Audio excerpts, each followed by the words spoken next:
and weaknesses. Though it had meant leaving Monterey penniless, he had not taken the gold and jewels Serafina had secreted.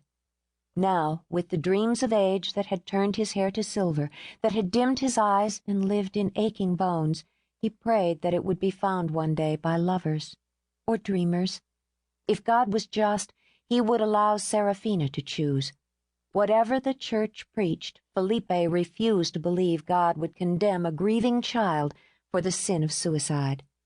No, she would be as he had left her more than 40 years ago on these very cliffs, forever young and beautiful and full of hope.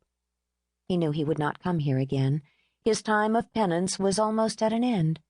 He hoped when he saw his Serafina again, she would smile at him and forgive a young man's foolish pride. He rose, bending in the wind, leaning on his cane to keep his feet under him, and left the cliffs to Serafina.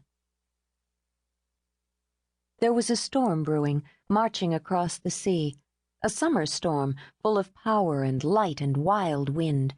In that eerily luminescent light, Laura Templeton sat content on the rock. Summer storms were the best. They would have to go in soon, back to Templeton House, but for now she and her two closest friends would wait and watch. She was 16, a delicately built girl with quiet gray eyes and bright bronze hair, and as full of energy as any storm. "I wish we could get in the car and drive right into it." Margot Sullivan laughed.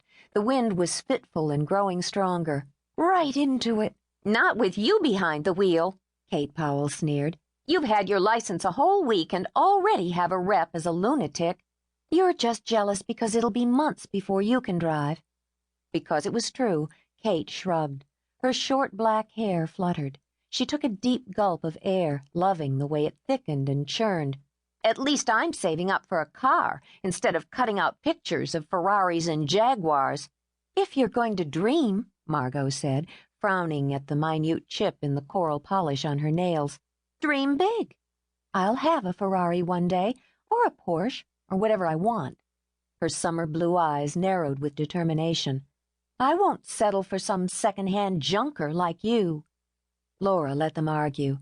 She could have diffused the sniping, but understood it was simply part of the friendship, and she didn't care about cars. Not that she didn't enjoy the spiffy little convertible her parents had given her for her 16th birthday, but one car was the same as another to her. She realized it was easier in her position. She was the daughter of Thomas and Susan Templeton of the Templeton hotel empire. Her home loomed on the hill behind her, stunning under the churning gray sky.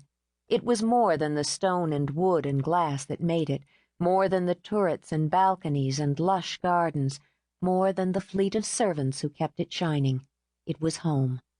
But she had been raised to understand the responsibilities of privilege. Inside her was a great love of beauty, of symmetry, and a kindness.